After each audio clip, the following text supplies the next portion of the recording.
कर्म है महाराज, उससे किसी भी तरह अपने मन को लगा। कैसे लगाओ तो कहते हैं काम से लगा लो। कन्हैया बड़ा सुंदर है देखने में,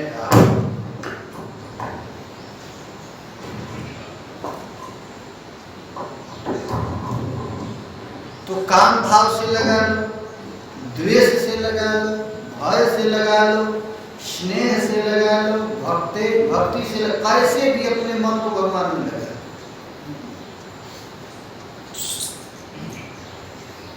कामात् द्वेषात् भयात् स्नेहात् यथा भक्तेश्वरे मन।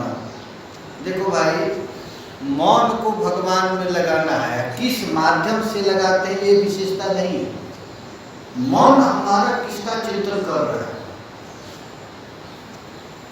भय से यदि चिंतन हो रहा है, काम से हो रहा है, लोभ से हो रहा है, द्वेष से हो रहा है, तो आवेश्यम तदगम हित्वा बहवस तदगतिम गता।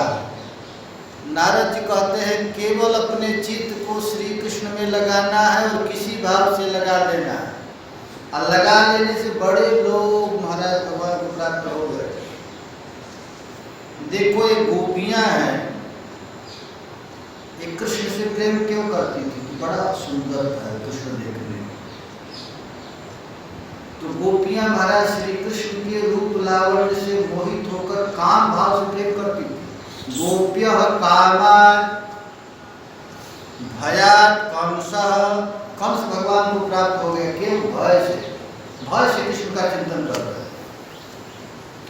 द्वेषा चैत्याद्ययो नृपः, और द्वेष से शिशुपाल ध्यान करता था, चिंतन करता था।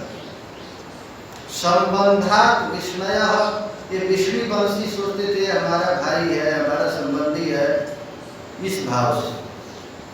नारद जी कहते हैं यूयम भक्त्या वयम विभो, और हम लोग भक्ति से भगवान के चरण में अपना मन लगाना चाहते हैं।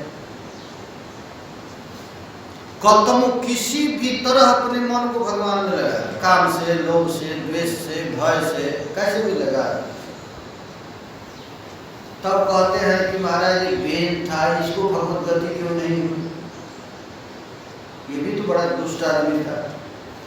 तो कहते हैं कतमो पीन बेन स्यात् पंचानाम पुरुषः पति, वो भगवान से द्वेष नहीं करता था महाराज, जो लोगों से चिढ़ता था।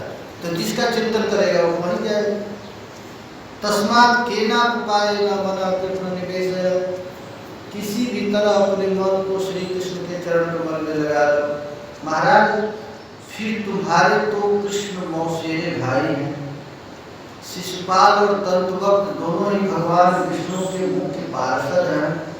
ये ब्राह्मणों के श्राप से अपने पद से च्युत होकर के शिशुपाल और दंतवक्त बन करके आए हैं। तुम्हारा युधिष्ठिर प्रश्न पूछते हैं कि कीदृशा कस्यवा शापो हरिदासा विमर्शनम, किस पाप के कारण इन लोगों को श्राप लगा, कृपा करके बतलाई। तब नारद महाराज वही कथा प्रारंभ। सनकादिक लोग गए और वहां जाकर के अपराध बना, देखो वैष्णव अपराध बना। देखो भाई उपाय है, यदि किसी वैष्णव से अपराध बने तो तत्काल क्षमा मांग लेना, काम बाद के लिए नहीं रखना, तुरंत। अपराध यदि वैष्णव से बन जाता है, यदि इसको छोड़ देते हैं, छोड़ो गाली दिया हमने, उनसे क्षमा मांगे, तो बाद में जाते भयंकर रूप धारण कर देते हैं। इसीलिए यदि किसी वैष्णव से अपराध बन गया तो तत्काल क्षमा मांगो, और यदि वो क्षमा नहीं दे रहा है तो पड़ जाओ यार, 1-2 दिन पड़े रहो वहाँ बिना खाए पिए, काम बन जाएगा। और यदि नहीं करते हैं तो बड़ा भारी अपराध, फिर बड़ा भारी सृजन हो जाता है। यही स्थिति हो गई। अपराध का फल तत्काल। वैष्णव लोग होते हैं महाराज, बहुत दयालु होते हैं। भगवान का दिव्य सद्गुण भक्तों के हृदय में आ जाता है। देखिए पृथ्वी क्षमा पर ही टिकी हुई, पृथ्वी का एक नाम क्षमा है। पृथ्वी कितने हम लोग पाप पृथ्वी पर करते हैं, मल मूत्र त्याग करते हैं, पैर मारते हैं, क्या क्या करते हैं, लेकिन पृथ्वी का नाम एक क्षमा है। और उस पृथ्वी से ही हमारा शरीर बना है। तो मनुष्य का सबसे बड़ा गुण क्षमा। पानी में हम लोग कितने गंदगी छोड़ते रहते हैं, रोज लैट्रिन का पूरा ड्रम नदियों में जाता है, पानी में जाता है, लेकिन ये पानी क्षमा करता रहता है, अग्नि क्षमा करती रहती है। ये हम लोग गाली देते हैं, आकाश में तो जाता है, आकाश में कितना अपराध करते रहते हैं, लेकिन ये सब क्षमा करते जाते हैं, क्षमा करते जाते हैं। भगवान विष्णु पृथ्वी से भी अधिक क्षमाशील है, उनके भक्त भगवान से भी अधिक सहनशील है। क्योंकि जस्यास्ति भक्ति भगवत्य किंचना सर्वै गुणास्तत्र समाशते सुधा। भक्त का महाराज स्वभाव ही होता है क्षमा करना, क्षमा करना हमेशा। किशोरी जी का एक नाम है साता पराधारी अवधारी वत्सला, तुरंत बध कर देने जो पापी को भी आलिंगन कर लेते हैं। इसलिए ये सबसे बड़ा गुण है प्रिया जी का, किशोरी जी का। क्षमा शोभता उस भुजंग में जिसके पास गरल हो। इसलिए महाराज ये सबसे बड़ा गुण है। सर्वभूतात्मभूतम तम प्रशांतम शब्दर्शनः भगवत तेजसा स्पृष्ट नाशक्यो दंतुमुद्यमयी। ये कितनी बड़ी दयालुता। देखिए अपराध हो गया है कहाँ, सरकारियों का, किसके पास, जय विजय के पास, लेकिन हमारे कन्हैया ठाकुर जी आगे बढ़ रहे हैं। अब भगवान क्या कर रहे हैं, तो दोनों की तरफ पैर पर गिर रहे हैं। जय विजय को ये हमारा है, अपराध क्षमा कर दो, ये ब्राह्मण देवता तुम लोग अपराध कर क्षमा कर दो, और दोनों का अपराध ठाकुर जी दे रहे हैं। ये भगवान का सबसे बड़ा गुण है। भगवान का भजन लोग इसीलिए करते हैं कि भगवान कभी भी अपने भक्तों का दोष देखता ही नहीं। निज भगवान अपने भक्त का दोष देखता नहीं, भगवान का स्वभाव। जनयव गुण प्रभु मानन काऊ, ये भगवान का स्वभाव। भगवत तेजसा स्पृष्ट। महाराज युधिष्ठिर से कहते हैं कि देखिए इसी अपराध को क्षमा कराने के लिए भगवान ने अपने भक्त को 3 जन्म ले। पहला हिरण्यकश्यप हिरण्याक्ष, दूसरा रावण और कुंभकर्ण, और तीसरा अवतार अभी वैरानुबंध तीव्रेण ध्याने चुदमास्ता नीता पुनः हरे पार्श्व जगमतो विष्णु पार्श्व। भगवत द्वेष से इतना चिंतन बन गया शिशुपाल का कि भगवान को प्राप्त हो गया। हिरण्याक्ष के लिए कथा कह रहे हैं, कह रहे हैं कि जब हिरण्याक्ष मर गया और हिरण्यकशिपु अपने भाई को लेकर के श्मशान गया, और वहां जाकर के छाती पीट पीट करके रो रहा है हिरण्यकशिपु, और हिरण्याक्ष की पत्नी रो रही थी। तो हिरण्यकशिपु को रहा नहीं गया और तुरंत वो त्रिशूल उठाया, और त्रिशूल उठा करके कह रहा है शूल उद्यम सदसी दावाग्ना निदमब्रवीत। शिशुपाल हिरण्यकशिपु ले लिया त्रिशूल और कहा अपने भाई की पत्नी से तुम रो मत, मर गया, देखो मैं त्रिशूल ले लिया हूँ, यदि विष्णु मिल जाए तो इसी त्रिशूल से उसके छाती को फाड़ूंगा, और उससे जो खून निकलेगा उस खून से मैं तुम्हारे भाई का तर्पण करूंगा। मच्छुल भिन्न ग्रीवस्य भूरिणा रुधिरेण रुधिरा प्रिय तर्पयिष्य। हमारा भाई को भी खून बहुत अच्छा लगता था, विष्णु का खून पिलाऊंगा उसको। तब भ्रातरम ते गतव्य था, तब हम भाई के अपराध से, भाई के ऋण से उन्नीत होंगे। इस प्रकार महाराज विष्णु ब्राह्मणों का मूल है, उसको मार देने के बाद सब महात्मा साधु ब्राह्मण मर जाएंगे। और जहाँ जहाँ ब्राह्मण हो, जहाँ जहाँ गैया हो, जहाँ जहाँ वर्णाश्रम हो, सबको तुम लोग नष्ट करो। इस प्रकार भाई को लाश लेकर के गया और श्मशान में महाराज जलाया। और वहां जलाते समय उनके बच्चे इत्यादि इतने रोए कि सुबह से शाम हो गया, श्मशान से कोई जा नहीं रहा, रो ही रहा था। जमराज बड़े चक्कर में पड़ गए, ये तो मर गया, कितना भी रोए तो आएगा नहीं, लौट कर आएगा नहीं, ऐसे लोग रोते जा रहे हैं। तो जमराज जी एक छोटे बच्चे के रूप में आए और आकर के कहे, हो यमीशाम वजशाधिकाराम विपश्यताम लोक विधिम विमोह। छोटे बच्चे बनकर के जमराज जी आए और आकर के कह रहे हैं, आश्चर्य की बात है, देखो तो सही, देखने में तो बूढ़े बड़े लग रहे हैं, इनके पास इतना भी बुद्धि नहीं। अरे जो मर गया वो मर गया, कितना भी रो आएगा नहीं। अब फिर भी ये लोग रो रहे हैं, इन लोगों से तो अच्छा मैं हूं।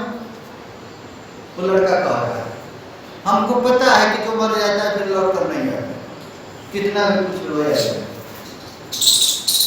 अरे भाई, भाग्य में यदि होगा तो पतिच्युतम तिष्ठति तिष्ठरक्षितम गृहस्थितम तद विहतम विनश्यति। यदि तुम्हारे भाग्य में होगा तो रास्ता में गिरा हुआ सामान भी मिल जाएगा, और भाग्य में न हो तो संदूक में रहा हुआ भी नष्ट हो जाएगा। उसी तरह यह जीव मर करके जब चला गया तो कुछ भी करो लौट कर आने वाला नहीं है। आइतम शरीरम पुरुषस्य मोह, मोह के कारण ही कोई रोता रहता है। महाराज जब इस प्रकार जमराज जी बताए तो उन लोगों का मोह अज्ञान चला गया, और हिरण्यकशिपु उस छोटे बालक की ऐसी ज्ञानपूर्ण बातें सुनकर सब के सब दंग रह गए। जमराज का यह उपाख्यान सुनकर वही अंतर ध्यान हो गया। भाई बंधुओं ने भी सुजग की अंत्येष्टि यज्ञ किया, इसलिए तुम लोग चिंता मत करो। नारद जी कहते हैं, युधिष्ठिर अपने पुत्र वधु के साथ गीति ने हिरण्यकशिपु की यह बात सुनकर उसी क्षण पुत्र शोक त्याग दिया और अपना चित्त परमेश्वर परमात्मा में लगाया। अब हिरण्यकशिपु सोचने लगा कि मैं क्या करूं, करना क्या है, विष्णु को मारना है, जीवन का लक्ष्य मेरा है विष्णु को मारना। तो विष्णु वैसे तो मरेगा नहीं, तो क्या करें, तो विष्णु को मारने के लिए थोड़ा कुछ तप कर लेता। तो महाराज वह हिरण्यकशिपु यह विचार किया कि मैं अजय अजर अमर और संसार का एक सम्राट बनूं, इससे मेरे समान मेरे सामने कोई खड़े न रहे। और वह मंदराचल पर्वत पर गया, अपने बाण को ऊपर उठा लिया, नेत्र को ऊपर उठाया, एक पैर से खड़ा हो गया और तपस्या करने लगा। बहुत दिन तक तपस्या करने के बाद उसकी तपस्या की आग से, उसके मुंह से आग निकला, वो आग आकाश में चला गया और वो धुआं स्वर्ग लोक तक चला गया। उसके मुंह से जो आग निकला महाराज, सब लोकांतर जलने लगा। तेन तप्ता दिवम त्यक्त्वा ब्रह्म लोकम ययुसुरा, स्वर्ग में ताप पहुंच गया। उसके मुंह से जो आग निकला वो स्वर्ग तक चला गया। देवता लोगों के शरीर में गर्मी हो गई, देवता लोग दौड़ करके चले गए भगवान विष्णु के पास, ब्रह्मा जी के पास। अब ब्रह्मा जी से कहे कि प्रभु हम लोगों को समझ में नहीं आ रहा है, ये आग कहाँ से आ रहा है। सृष्ट्वा चराचरमिदं तपजोग समाधिना मध्यास्ति सर्वदृष्टिर्भ्य परमेष्टि निजासनम। ब्रह्मा जी कहे कि तुम लोग चिंता मत करो, दीति का लड़का है, उसका नाम है हिरण्यकशिपु। वो तपस्या कर रहा है, उसके तपस्या के प्रभाव से उसके मुंह से आग निकल रहा है, वो सब लोगों को जलाते हुए स्वर्ग तक पहुंच गया है। तपंतम तपता लोका जथा ब्रह्म एवं रवि। मैं अभी जाता हूँ शांत करने के लिए। महाराज ब्रह्मा जी तत्काल गए और जा करके हिरण्यकशिपु का बिल्कुल हड्डी मात्र रह गया था, दीमक से पूरा शरीर नष्ट हो गया था। ब्रह्मा जी जाकर के कहे उत्तिष्ठो उत्तिष्ठ भद्रं ते तपः सिद्धोऽसि काश्यप। अरे कश्यप नंदन हिरण्यकश्यप तुम्हारा तप सिद्ध हो गया, वर दो अहम अनुप्राप्त, मैं वरदान देने के लिए आ गया, तो मांग ले जो तुम्हारी इच्छा हो। महाराज नारद जी कहते हैं जब इस प्रकार भगवान ब्रह्मा ने कहा और अपने कमंडलों से जल लेकर के उसके शरीर पर छिड़के तो पूर्वत उसका शरीर उत्थाय प्रांजलि प्राहः इक्षमाणो दिशाभिमुखः, हाथ जोड़ करके प्रार्थना किया। हिरण्यकश्यपु ने जैसे भगवान नारायण की स्तुति की जाती है वैसे ब्रह्मा जी को स्तुति किया और स्तुति करते हुए कहा कि हे प्रभु, यह सारा विश्व प्रपंच आपने प्रकट किया है और आप ही पालन कर रहे हैं, आपने ही श्रृंगार किया है, आपको मुझे नमस्कार है। ब्रह्मा जी कहा ठीक है मैं समझ गया, तुम क्या चाहते हो बोलो तो सही। तो हे वरदान देने वालों में श्रेष्ठ, यदि आप मुझे अभिष्ट वर देना चाहते हैं तो ऐसा वर दीजिए कि आपके बनाए हुए किसी भी प्राणी से मुझे कोई भय न हो, चाहे वो मनुष्य हो, पशु हो, प्राणी हो या प्राणी हो, देवता हो, दैत्य हो या नाग इत्यादि हो, मेरा किसी से मृत्यु न हो। भीतर बाहर, दिन में रात में, जीव से अस्त्र शस्त्र से, पृथ्वी में आकाश में, कहीं भी मेरी मृत्यु न हो। महाराज वरदान, युद्ध में मेरी कोई सामना न कर सके, मैं समस्त प्राणियों का एकमात्र सम्राट बन जाए, इंद्रादि समस्त लोकपाल हमारे नौकर बन जाए, तपस्वी और जोगियों का अक्षय ऐश्वर्य प्राप्त हो। आप देना चाहते हैं तो ये देंगे।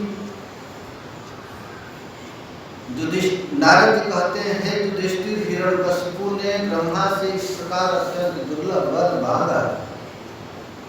ब्रह्मा जी कहते हैं बेटा यह वर बड़ा दुर्लभ है, तात में दुर्लभाम पुरुषान, बड़ा दुर्लभ है, तथापि पितरा मंगे वरांजल से दुर्लभा, फिर भी मैं तुझको यह वर देता हूँ, भले दुर्लभ। महाराज वह वरदान पा करके आया और एवं लब्ध वरो दैत्यो विव्रत हेममय हो, वह उसका शरीर बिल्कुल सोना जैसा हो गया, चमकने लगा, और अपने भाई का बदला लेने के लिए वो तीनों लोगों को विजय प्राप्त कर। यहाँ तक कहते हैं कि वह सिद्ध, चारण, नरपति, गंधर्व, गरुड़, सर्प, विद्याधर, ऋषि, पितर, अधिपति, मनु, जक्ष, राक्षस, किन्नर सब को अपने बस में कर दिया। अब वह नंदन वन चला गया स्वर्ग में, स्वर्ग में सब देवताओं को नौकर बना लिया है, स्वर्ग में वह पहुंच गया है, देवता इंद्र को अपने वश में कर लिया। इस पृथ्वी को कहा खबरदार, अब हमारे राज्य में कोई गृहस्थ, कोई किसान खेती नहीं करेगा। और क्लिष्ट पच्या तस्यासी सप्तदीप वदेमहि, पृथ्वी महाराज बस कर लिया इन्होंने। अब किसी गृहस्थ को खेत जोतना नहीं पड़ेगा, जब जो कुछ भी मांगेगा पृथ्वी तुझको देना पड़ेगा। तथा काम तुधा देवस्य, आकाश को कह दिया है आकाश, अब किसी प्राणी को कहीं जाना हो तो अब बस, गाड़ी, ट्रेन इत्यादि से नहीं जाना है, जहां जाने की इच्छा हो तो पहुंचा दे, आकाश को कह दिया। पेड़ को कह दिया, पेड़ को बुलाया, खबरदार बबुल के पेड़ से भी यदि कोई आम मांगे तो तुझे देना पड़ेगा। यहाँ तक रत्नाकार रत्नों व समुद्र को बुलाया, कहा तुम्हारे पास जितना मुद्रा, समुद्र का अर्थ होता है 100 मुद्रा वाले पैसा, सबसे अधिक पैसा समुद्र के पास है, उसको रत्नाकर भी कहते हैं। समुद्र को कहा दिया तुम्हारे पास जितना पैसा है ला करके दे दो, रत्न समूह ला दो। जितने समुद्र है महाराज, मीठे जल का, मंठा का, घी का, मधु का, सब समुद्र को अपने वश में कर दिया। पर्वत और घाटियों के रूप में खेलने का स्थान सब महाराज ला दिया। बस में कर दिया। एवं ऐश्वर्य मत्तस्य दृप्तोस्य शास्त्रवर्तिना, ऐश्वर्य ने मत वाला। और महाराज अब नौकर किसको रख लिया?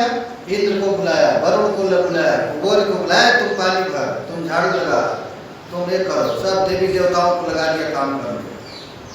ऐसा अब देवता लोग बड़े दुखी हो गए। देवता लोग गए ब्रह्मा जी के पास, भगवान के पास गए, कहे कि हे प्रभु मैं क्या करूं? हम लोग तो कभी कभी हरे कृष्ण जपते हैं, लेकिन अब तो हिरण्यकश्यप जपना पड़ता है। हरे कृष्ण घर में मारी डालता है। ब्राह्मण लोगों को बुलाया, कहा कि अब क्या करें, हम लोग हवन करते हैं तो हिरण्यकश्यपे स्वाहा बोलना पड़ता है, किसी देवी देवताओं का स्वाहा नहीं बोलते हैं। सन्ना दयंती ककुवा साधु नाम भयंकर, अरे देवता लोग त्राय करने लगे, प्रभु अब क्या करें? उसी समय महाराज भगवान प्रकट हो गए। मां वैष्णव विबुध श्रेष्ठा सर्वेषां भद्रमस्तु मद्दर्शन भूतानां सर्व सेवो वर्तये। भगवान कहे चिंता मत करो, मैं समझ गया हूँ। हिरण्यकश्यप के अत्याचार से आप लोग मेरे पास आए। जदा देवेषु वेदेषु गोषु विप्रेषु साधुषु धर्मे मयि च विद्वेष स्वया वासु विनश्यते। देखो भाई, किसी को मारना नहीं पड़ता। हिंसा सुपापे न कला साधु समत्वेन भयात् विमुच्यते। पापी को मारना नहीं पड़ता, उसका पाप ही उसे मार डालता है। असाधु की रक्षा नहीं करना पड़ता, उसकी समदृष्टि ही उसकी रक्षा कर देती है। जब यह हिरण्यकश्यप देवता से, वेद से, गाय से, ब्राह्मण से, साधु से जब विद्वेष करेगा तो अपने आप मरेगा, मारना नहीं पड़ेगा। महाराज हम लोग भी देखते हैं, जो आदमी साधु से, ब्राह्मण से द्वेष करने लगता है तो अपने आप उसकी पता कर देता है। और खास करके निर्वैराय प्रसादाय स्वसुताय महात्मने, जब परम प्रिय भक्त अपने बेटा प्रहलाद से जब द्वेष करने लगेगा तब तो महाराज अपने आप ही मारा जाएगा। इतना कहकर के ब्रह्मा जी चले गए। नारद जी कहते हैं कि प्रहलाद कैसा था आपके जाकर के बदले? कोई भी बाप अपने बेटा से द्वेष नहीं करता है, लेकिन हिरण्यकश्यप क्यों द्वेष करता था? तब कहते हैं महाराज प्रहलाद जी का चरित्र साधारण नहीं है। प्रहलादो गुण महान तेषां गुणै महत्पासका। प्रहलाद का सबसे बड़ा गुण था कि महापुरुषों का उपासक था, साधु संतों का उपासक था। साधुओं को देखकर उसका सिर झुक जाता। प्रहलाद जी के दिव्य गुणगणों का वर्णन करते हुए नारद जी कहते हैं ब्रह्मण्यः शील संपन्नः सत्यसन्धो जितेन्द्रियः आत्मवत् सर्वभूतानां एकः प्रियसुहृत्तमः। ब्रह्मण्यः, ये भाई ब्रह्मण्य केवल भगवान विष्णु है, कोई नहीं है। लेकिन प्रहलाद जी का भी एक गुण है ब्रह्मण्य, ब्राह्मण को ही अपना इष्ट मानते हैं। शील संपन्न, हमेशा उनका सिर झुका रहता है। सत्य संतो, सत्यवादी है। जितेंद्रिय, आत्मवत् सर्वभूतानां, अपने आत्मा जैसा ही सब कुछ समझते हैं, सभी प्राणियों को अपना ही समझते हैं। एक सुहृदय सुहृदमा, हाथ जोड़कर खड़े रहते थे। दीनवत् दीनवत्सल, भाई के समान, भातृ सदृश स्निग्ध।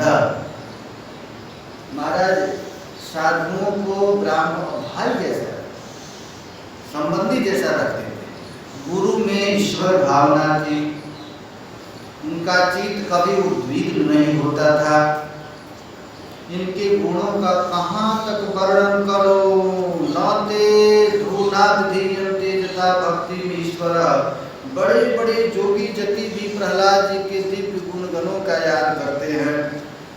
बड़े बड़े साधुओं की सभा में भी प्रहलाद जी के दिव्य चरित्र का गान किया जाता है। गुणैः अलम असंख्यैः माहात्म्यं तस्य सूच्यते।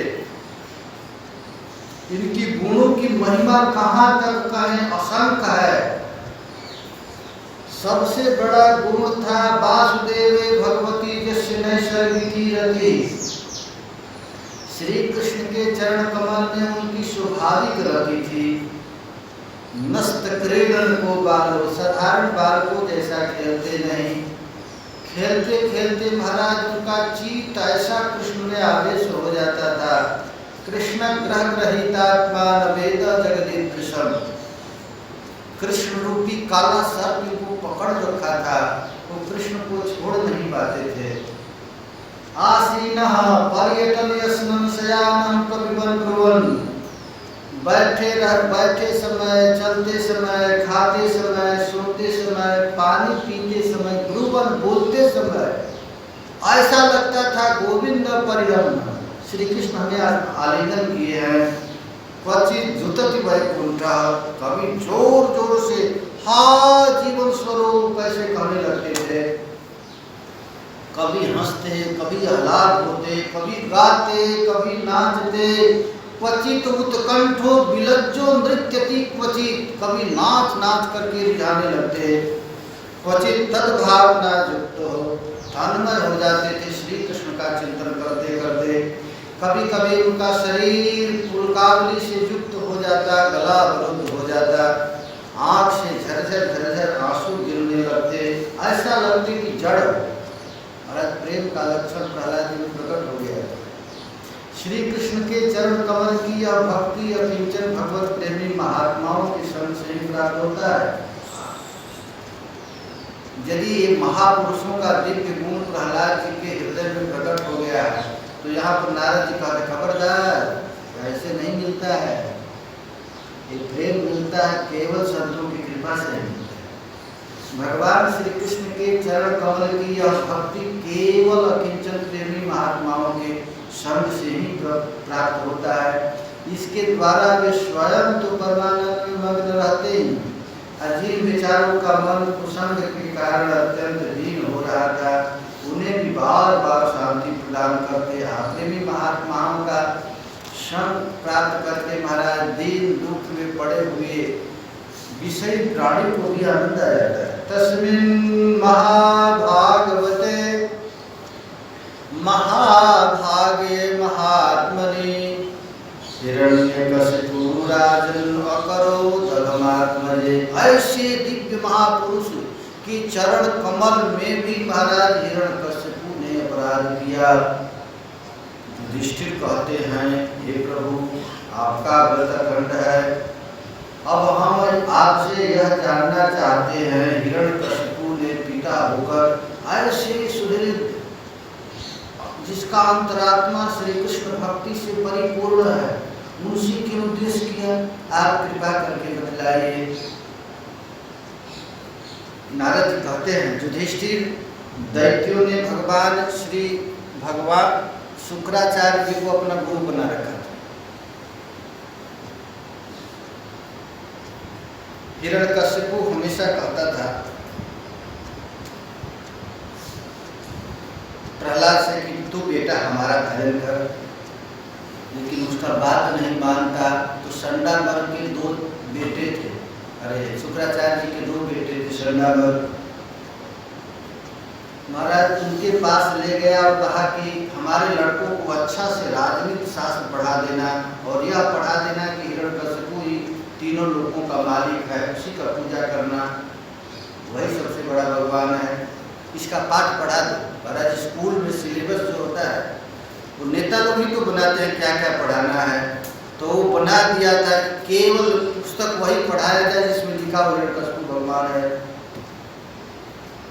तो महाराज 1 साल तक पढ़ करके आए प्रहलाद। 1 साल पढ़ने के बाद आए घर पर, गुरुकुल से जब आए तो एकदा सुरणात् पुत्रम अंकमारोप्य पांडवः। हे युधिष्ठिर, जब हिरण्यकशिपु देखा कि हमारा बेटा गुरुकुल से आया है तो अपने गोद में बैठा। गोद में बैठा करके कहा पप्रच्छ कत्यताम वत्स मन्यते सारजत भगवान, बेटा तुम साल भर में जो कुछ भी पढ़े हो वो हमको थोड़ा सुना दो, कोई अच्छा चीज क्या क्या पढ़कर आया है। वो तो सोचा कि पढ़कर बताया वो हिरण्यकशिपु आप तीनों लोगों के मालिक हैं, कुछ कहेगा। लेकिन प्रहलाद जी कहे तत्साधु मन्ये सुरवर्जते सदा सनोद्विग्न धिया सदग्रहात् हेत्वात्मपातं गृहमन्धकूपं वनं गतो जद्धरिमाश्रयेत। महाराज प्रहलाद जी ने कहा कि पिताजी संसार के प्राणी मैं और मेरे के झूठे आग्रह में पड़कर सदा ही अत्यंत उद्विग्न बने हुए हैं। देखो भाई संसार में सबसे बड़ा दुख ये है, दुख का कारण ये मैं और मेरा चलते रहते हैं, अकारण चलते रहते हैं। ये वस्तु भी सोचता रहता है यार ये हमको अपना समझ करके मर रहा है, इस जड़ वस्तु को, और इस हाड़ मांस के शरीर को मान लेता है मैं हूँ, और जड़ वस्तु को मान लेता है मेरा है। ये असद ग्रह सदा समुद्विग्न धिया असद्ग्रहात् हेत्वात्मपातं गृहमन्धकूपं। मैं और मेरेपन यही अंधेरा कुआं है, इसको छोड़ करके वन में चला जाना चाहिए। वनम गतो जद हरिमाश्रयेत, वन में जाकर के हरि का आश्रय लेना चाहिए। नारद जी कहते हैं कि महाराज जब हिरण्यकश्यपु ने अपने बेटा के मुंह से ऐसा उपदेश सुना तो जोर जोर से हंसने लगा। जहास बुद्धि वाला नाम भिद्यते पर बुद्धि भी, जोर जोर से हंसा और हंस करके कहने लगा कि हमारा बेटा तो बड़ा शुद्ध बड़ा पवित्र है, लेकिन पर बुद्धि भिद्यते पर बुद्धि भी, दूसरा कोई हमारे लड़के की बुद्धि को भ्रष्ट कर दिया है। महाराज हाथ में डंटा लिया और डंटा लेकर के कहा गृहं मानीत माहुह्य प्रहलादं दैत्यराजका प्रशस्य स्वलक्षणा वाच समपृक्षं शाम्भि। ऐ डंटा लेकर के कहा है बोल, शंडा मर्द को बुलाया, हमारे लड़के को तुम लोग कैसा पाठ पढ़ाया है। महाराज शंडा मर्द चरण पर गिर गए, हे अन्नदाता दुहाई नाथ हे माता पिता, हम लोग आपके लड़के को नहीं पढ़ाए हैं, ऐसा तो हम लोग पढ़ाए नहीं। ये हमारे लड़के का बुद्धि इतना भ्रष्ट कैसे हो गया हमको पता नहीं। वंदताम श्रोतकानां गुरुणाम